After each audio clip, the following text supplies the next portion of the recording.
Bonjour à tous, bienvenue sur Voyage en expertise RH. Aujourd'hui, je vous propose d'aborder le deuxième épisode sur la thématique du management à distance en répondant à la question suivante. Comment communiquer à distance ?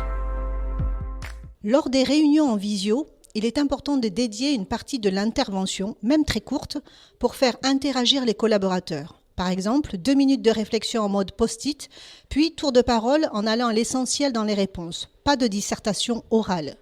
Document partagé où le manager ou une personne de l'équipe volontaire note en réel les idées exprimées qui deviennent donc visibles par tous. Un temps de préparation est à réaliser en amont pour faire des choix sur ce que l'on va dire, comment et avec quel support pour optimiser l'attention de l'autre derrière l'écran. Il faut être concret, précis et aller à l'essentiel, pragmatique et opérationnel.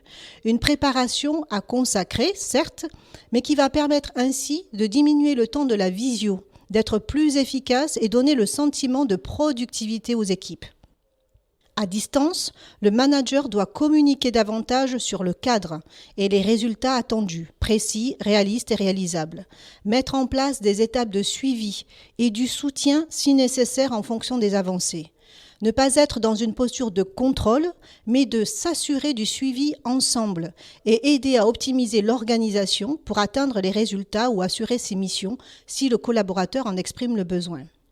Trop d'autonomie mettra le collaborateur en difficulté et donnera le sentiment qu'il doit s'en sortir seul et va générer plus de stress et de tension. Trop de contrôle ne mettra pas le collaborateur dans les bonnes conditions pour assurer ses missions et va augmenter la pression. Je vous invite à nous rejoindre au prochain épisode pour aborder la question suivante, présentiel ou distanciel, que doit-on privilégier ?